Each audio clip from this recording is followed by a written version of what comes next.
नमस्कार दोस्तों, welcome to study पाठशाला। आइए शुरू करते हैं आज का सेशन। और आज के हमारे प्राइम एजेंडाज पे होंगे ये टॉपिक्स। तो सेकुलरिज्म से जुड़ी कुछ बातों को समझेंगे यहाँ पे, और फिर हाई कोर्ट के अंदर जजेस के अपॉइंटमेंट को लेके कुछ एक नए चेंजेस हैं, नए न्यूज हैं कि एड होक जज अब हम लगा सकते हैं हाई कोर्ट के अंदर। पहले भी लगा सकते थे बट उसके रूल्स थोड़े रिलैक्स किए गए हैं। श्रीलंका इशू, अब देखिए यहाँ पे अक्सर जो है 13th कॉन्स्टिट्यूशन अमेंडमेंट एक्ट की बात होती है। ये श्रीलंका का कॉन्स्टिट्यूशन का अमेंडमेंट है, ठीक है। इससे जुड़ी कुछ बातों को जानेंगे। बेसिकली तमिल्स जो है उनके राइट्स को लेके कुछ प्रोविजंस इसके अंदर थे। क्राउड मैनेजमेंट पे एक आर्टिकल है कि साइकोलॉजी समझनी बहुत जरूरी है क्राउड की आपको, और क्राउड मैनेजमेंट साइंटिफिक तरीके से फिर भी मैनेजेबल होती है। अब ये बेसिक पॉइंट यही है, कुंभ के अंदर जैसे स्टैम्पेड हुआ तो उससे जुड़ी हुई कुछ बिल्कुल टेक्निकल कंसर्न्स हैं जो मतलब पुलिस को आने चाहिए। Massive army mobilisation in democratic republic of Congo, क्योंकि हमें पता लगा था कि रवांडा जो है, रवांडा बैक्ड M23 करके ग्रुप है, इसको रवांडा बैक कर रहा है। उन्होंने कुछ एरियाज में ईस्टर्न पार्ट ऑफ कॉन्गो के अंदर कुछ एरियाज को अपने कब्जे में ले लिया है। तो वो खबर यहाँ पे बनी हुई है। वहीं फिलीपींस ने ये चीज कही है कि अगर चाइना फिलीपींस के लिए प्रॉब्लम क्रिएट करना बंद कर दे तो वो यूएस का जो मिसाइल सिस्टम फिलीपींस में इंस्टॉल्ड है उसे हटा देंगे। तो यहाँ पे जो डिबेट है वो साउथ चाइना सी से रिलेटेड है, ठीक है। तो इन सब पहलुओं को यहाँ पे समझा जाएगा, और उसके अलावा बाकी कुछ खबरें जो और आपके न्यूज़पेपर में होंगी उसको भी हम यहाँ पे कवर करते हुए चलेंगे। तो चलिए शुरू करते हैं इस सेशन को। तो सबसे पहली चीज, सेकुलरिज्म से जुड़ी हुई बात को समझना जरूरी है। दरअसल there was one Iraqi who burnt Quran, उनको मार दिया गया स्वीडन के अंदर, ठीक। अब यहाँ पे एक डिबेट ये बनती है कि भाई देखिए, फॉरेन कंट्रीज में कहा है क्या, खासकर वेस्टर्न कंट्रीज में वो कहते हैं कि हमारे यहाँ पे freedom of speech and expression, ठीक, freedom of speech and expression absolute है, ऐसा वो क्लेम करते हैं। और वो कहते हैं कि आप कुछ मर्जी कर दीजिए इसको रिप्रेजेंट करने के लिए, इसको दिखाने के लिए। मतलब अब जिस इंडिविजुअल जिन्होंने कुरान जलाई, तो वैसे तो बहुत गलत है ये, ठीक है, बिल्कुल गलत चीज है ये। तो लेकिन उनका यहाँ का कानून ये कहता है कि उनके वहां पे फंडामेंटल राइट्स इस तरीके से हैं कि आप कुछ मर्जी कर दीजिए, कोई उसको लेके प्रॉब्लम नहीं होगी। अब ऐसे में ये डिबेट बनती है कि भाई what they can learn from India. तो ये मेंस 2019 का सवाल है। उन्होंने कहा कि what can France learn from Indian constitutions approach to secularism. तो पहली चीज आपको ये समझनी है कि देखिए, हमारे यहाँ पे फ्रीडम ऑफ रिलीजन भी है, हमारे यहाँ पे इंडिया के अंदर फ्रीडम ऑफ स्पीच भी है, but they are not absolute, ठीक। आप ये सब कुछ इंडिया में नहीं कर सकते हो। अपने फ्रीडम ऑफ स्पीच के नाम पे आप किसी धर्म की कोई भी बुक जला रहे हैं, उनकी एक पवित्र बुक है उसे जलाया जा रहा है, तो वो काम आप इंडिया में नहीं कर सकते हो। That is something which is not acceptable in India. So our secularism is different, different in the sense that Indian secularism inclusivity वाला सेकुलरिज्म है। हम सभी धर्मों को बराबर मानते हैं। हम ये नहीं कहते कि भाई सरकार जो है एब्सोल्युटली आपके धर्म से दूर रहेगी। जरूरत पड़ने पर गवर्नमेंट जो है वो इंटरवीन भी कर सकती है। जहां जहां डिस्क्रिमिनेशन को एंड करने की बात होगी वहां वहां आपकी सरकार जो है वो इंटरवीन कर पाएगी, इंटरवीन करे भी, ठीक है। So this is the point that has been made, जिस पॉइंट को यहाँ पे बताया गया है। दूसरी चीज जो यहाँ पे समझने वाली है वो ये है कि भाई इराक, भाई अब सोचने वाली चीज ये है कि फ्यूचर कैसा है। वेस्टर्न कंट्रीज को अगर हम देखें तो वेस्ट के अंदर जो सेकुलरिज्म का मॉडल चलता है वो चलता है एब्सोल्यूट सेपरेशन पे, कि वो एक तरीके से उनको कोई लेना देना नहीं है, ठीक है। They talk about absolute separation. और प्रेजेंटली जो सिनेरियो है वो डिफरेंट है। मतलब अगर आप एब्सोल्यूट सेपरेशन को देखें, आज आप जी रहे हो ग्लोबलाइज्ड वर्ल्ड के अंदर। ग्लोबलाइज्ड वर्ल्ड के अंदर आपके यहाँ पे डिफरेंट रिलीजन, डिफरेंट कम्युनिटीज के लोग आ रहे हैं, और डिफरेंट कम्युनिटीज और रिलीजन के लोग आ रहे हैं। तो उसके चक्कर में अब आप बिल्कुल उनको, उनका जो वे ऑफ लाइफ है वो उनको यूज करने से, उनको जीने से नहीं रोक सकते हो। तो कोई इंडिविजुअल है, उसका वे ऑफ लाइफ अगर इस्लाम को फॉलो करना है तो आप उसको रोक नहीं सकते। आपको उनके सेंटिमेंट्स को रिस्पेक्ट देनी पड़ेगी। This is the important point here. तो इस टाइप की एक्टिविटी की भी, किसी की कोई रिलीजियस बुक जलाई जा रही है, वो कमेंड, वो बिल्कुल ही आप उसको कंडेम करेंगे। उस टाइप की प्रैक्टिसेस को आप जो है एनकरेज नहीं कर सकते। तो that is one thing which should be looked into, जिसको यहाँ पे ध्यान से समझने की जरूरत है। तो कहीं ना कहीं वो सारी चीजें ही यहाँ पे नजरअंदाज हुई, तभी तो ये प्रॉब्लम हुई है। ठीक है, दूसरी चीज अगर आप देखेंगे तो इस्लामिक स्टेट्स करके एक और जो है टेरर आउटफिट बना, जिसके अंदर इंडियंस नहीं ज्वाइन कर रहे थे। क्यों? क्योंकि इंडियन सेक्युलरिज्म सबके लिए स्पेस देता है। Indian secularism has place for everyone, सबके लिए स्पेस है, इसीलिए वो वहां पे सॉल्यूशंस प्रॉब्लम्स जो है वो उतनी नहीं आती है इंडियन कंटेक्स्ट के अंदर, क्योंकि गुस्सा कम होता है, हम सबके कल्चर को, सबके वे ऑफ लाइफ को अकोमोडेट करते हैं। So this has been the key point, ये मेजर पॉइंट है जिसको हमें देखना है यहाँ पे। Now talking about this accommodation of diversity की बात करें तो देखिए, हम रिकॉग्नाइज करते हैं, अकोमोडेट करते हैं डाइवर्स पर्सनल लॉज और प्रैक्टिसेस को, कल्चरल और रिलीजियस प्लूरलिज्म को हम यहाँ पे संभाल के रखते हैं। Okay, and this is what Indianism is about. हमारे यहाँ पे सभी धर्म जो है, India is a melting pot, अलग अलग धर्म के लोग आते हैं यहाँ पे, और सारी चीज वहाँ पे जो है मेल्ट डाउन हो जाती हैं। So this has been the key point, that is what the key thing is. चलिए आगे देखते हैं यहाँ पे। तो सुप्रीम कोर्ट रिलैक्सेशन, अच्छा इससे पहले अगर हम फ्रंट पेज को देखेंगे, उसके ऊपर भी काफी इंटरेस्टिंग खबरें थी। तो ये देखो, पॉलिटिक्स में तो हम पढ़ते नहीं है बिल्कुल भी। दूसरी चीज, ये जो कुंभ को लेके डिबेट है यहाँ पे, देखिए कुछ चीजें मैनेजेबल है, but look at the size of the crowd. Crowd इतना ज्यादा है कि वो बिल्कुल मैनेज होना बहुत डिफिकल्ट है। आप समझ लीजिए, एडमिनिस्ट्रेशन के लिए बहुत बड़ा चैलेंज है ये यहाँ पे। और मैं ये बोल रहा हूँ, पहले भी बोलता रहा हूँ, it is the world's biggest management activity. दुनिया में इससे बड़ी मैनेजमेंट एक्टिविटी कोई होगी ही नहीं, आप ये मान के चलिए। और आपको इंडियन सिस्टम को एक चीज को लेके प्रेज करना पड़ेगा, that we are organising this at this stage, कि भी इतने सारे करोड़ों लोग आ रहे हैं वहां पे और रह रहे हैं। और आप देखिए, मतलब एडमिनिस्ट्रेशन, जो पुलिस वहां पे लगी हुई है, जो बाकी लोग वहां पे लगे हुए हैं, they are doing a remarkable job. किस किस मतलब कितनी टेंशन होती होगी, कितना गुस्सा होता होगा, उसके बावजूद वो वहां पे दिन रात सर्व कर रहे हैं to the society, to the people. So we have to respect them, we have to, you can say commend them for their achievement. बहुत बढ़िया छोटी मोटी चीज है जो हो जाती है, ठीक है, बट स्टिल बिल्कुल सही चल रहा है सिस्टम, कोई दिक्कत नहीं है इसके अंदर। तो ये थी यहाँ की मेजर पॉइंट हियर। अब देखिए, 100 struck on Prayagraj traffic over the 30 hours seek help. अब देखो, ये बिल्कुल यहाँ पे बन गया है, बिकॉज उस एरिया की कैपेसिटी जितनी है वो बिल्कुल हो चुकी है। अब उससे ज्यादा लोग वहां पे नहीं आ रहे हैं, आ सकते हैं। तो इसीलिए गवर्नमेंट का टेक ये है कि इनपुट जो है वो रोक दिया जाए। तो बिल्कुल सही स्टेप है, उसमें कोई दिक्कत नहीं है। अब बात करते हैं हाई कोर्ट के अपॉइंटमेंट को लेके। तो पहली चीज आपको समझिए कि 60 लाख केसेस जो हैं वो आपके हाई कोर्ट के अंदर पेंडिंग है। ठीक है, इतने सारे केसेस जो हैं वो अपने हाई कोर्ट के अंदर पेंडिंग है। तो ये चीज मतलब बहुत खतरनाक है। क्यों? Justice delayed is justice denied. ठीक है, justice delayed is justice denied. तो ये चीज होती है यहाँ पे, कहीं पे भी अगर आप जस्टिस को डिले करते हो तो वो डिनाइल के बराबर ही है। तो ऐसे में इस वैकेंसी को फिल करने के लिए अब ये कह रहे हैं कि एड हॉक जजेस को लगाना थोड़ा आसान हो जाएगा। क्योंकि देखिए, पहले क्या सिस्टम हुआ करता था, अर्लियर द सिस्टम वाज, अब ये 2021 का एक जजमेंट है जिसके अंदर कोर्ट ने ही सेट किया था कि अगर यहाँ पे वैकेंसी किसी हाई कोर्ट में 20% से ज्यादा हो जाती है, सैंक्शन स्ट्रेंथ के 20% से ज्यादा वैकेंसी हो जाती है, तो ही आप जो है वहां पे एड हॉक जज लगाएंगे। लेकिन अब ये इसको रिलैक्स करना, अब ये 20% तो बहुत ज्यादा है, मतलब कब तक आप वेट करोगे यहाँ पे।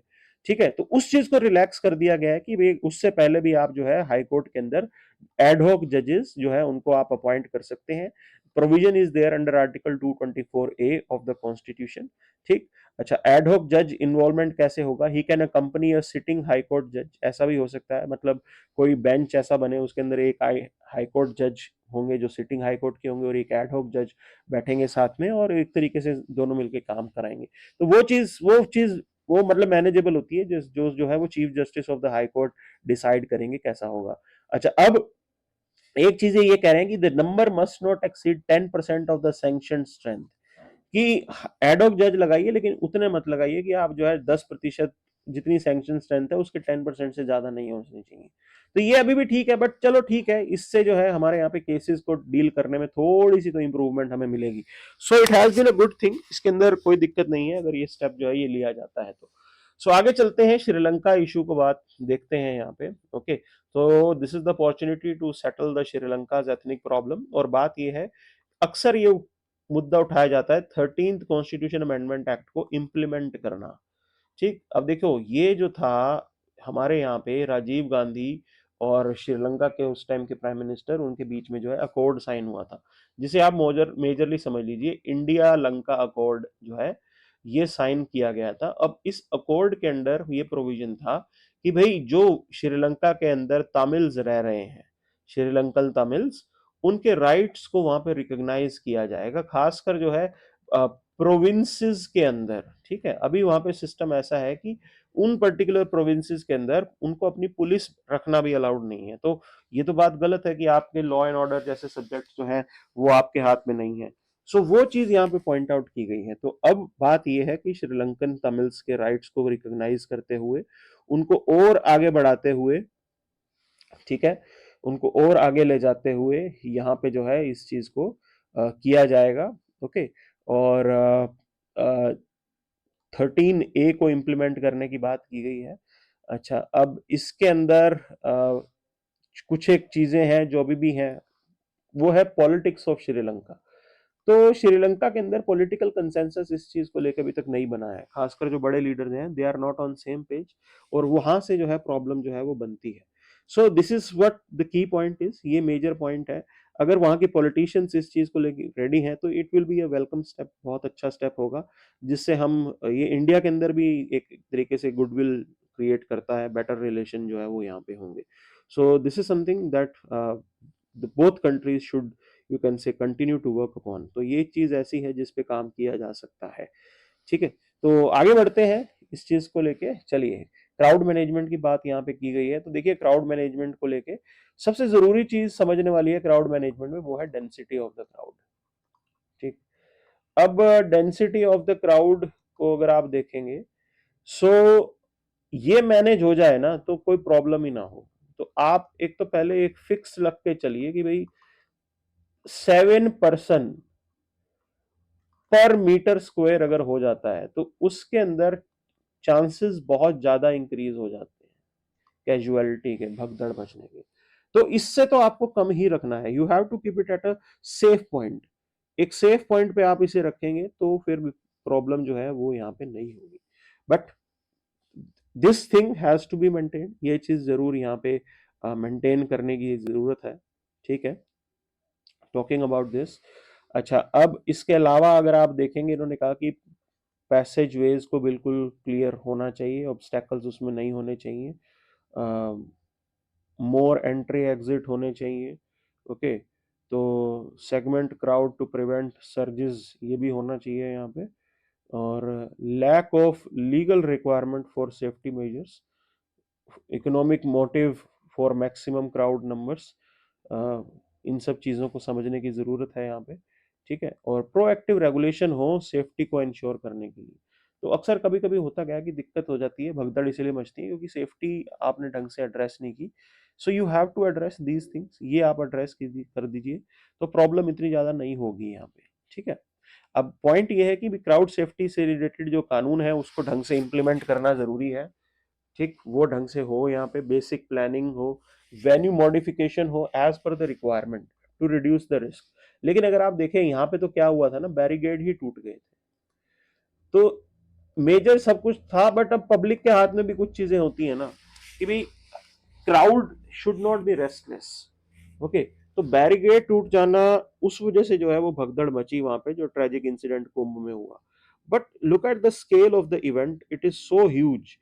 तो उतने बड़े स्केल पे मैं ये नहीं कह रहा कि भगदड़ जो है बचना ठीक है, और मैं भी जस्टिफाई नहीं कर रहा कि भगदड़ जो है वो मतलब इतनी तो होती ही है।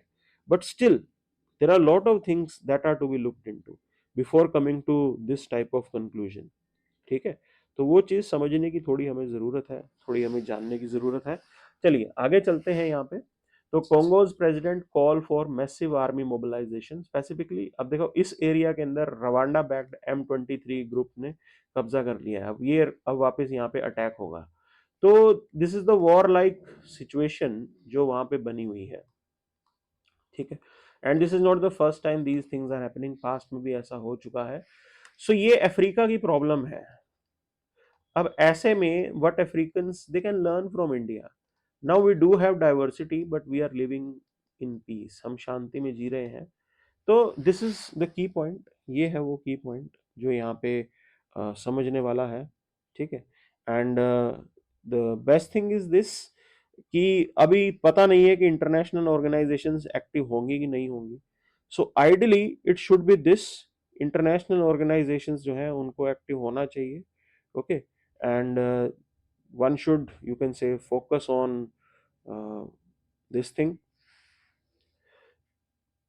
तभी तो यूनाइटेड नेशन जो है वो पीस एस्टेब्लिश कर पाएगा। और पास में भी किया है, तो अगर आप प्रोएक्टिव रहेंगे तो शांति हो जाएगी और कोई प्रॉब्लम नहीं होगी। This is the key thing here, ठीक है। अब इसके अंदर आप आगे देखिए, तो ये कॉन्गो की थी, और Philippines to remove US missile if China stops the sea aggression. Okay, so this is the offer that they are having here. तो आई थिंक ये एक पीस लेके आएगा उस एरिया के अंदर, और साउथ चाइना सी के अंदर दिस शुड स्टॉप, ठीक है। तो एक पॉजिटिव चीज है कि दोनों ठीक डायरेक्शन में जा रहे हैं। And China should also recognise the Philippines sovereignty, और इस टाइप की प्रॉब्लम ना क्रिएट करे, तो चीजें ठीक रहेंगी, बेटर रहेंगी। That is the key point, that is the key development here. Ukraine struggles to protect its last coal reserve from Russia's grasp, ठीक है। अब ये चीज समझना जरूरी है, ओके। तो अब देखो, वॉर के अंदर रिसोर्सेज एक इंपॉर्टेंट चीज होती है। जिसके पास रिसोर्सेज हैं वो थोड़ा बेटर ऑफ रहेगा, जिसके पास रिसोर्सेज नहीं है उसको नुकसान होगा। और आप अपने दुश्मन के रिसोर्सेज को ही कट डाउन करते हो, वही लड़ाई है। So this is what Russians are trying right now, ठीक है। They are trying to cut Ukrainians energy supply and other things. और ये हमने पास्ट में भी देखा है, और this is part of the war. Even Russia ने सबसे पहले अटैक किस पे किया था? यूक्रेन के कम्युनिकेशन नेटवर्क को सबसे पहले उन्होंने ध्वस्त किया था। This is what they did. So that is something that one has to understand, ठीक। इस तरीके से ये की जाती है चीजें। This is how the war is fought, okay. And this is what the major things are. ये था आपका आज का अखबार। देखते हैं कुछ और बचा है कि नहीं, इसके अंदर कुछ बच गया हो तो वो हम यहाँ पे देख लेंगे, कवर कर लेंगे। मोर और less things are done. Politics की न्यूज हम यहाँ पे कवर नहीं करते हैं, okay. And this is what has been the case. So will try to again come back at a same, you can say, timings, एक consistent timing पे हम वापस आएंगे। Because of my health issue, there is this inconsistency in the sessions from last few days, okay। तो I hope चीजें ठीक होंगी and we will be right back on track. So that is the key point here. चलिए, तो ये था आज का आपका session. Thank you very much.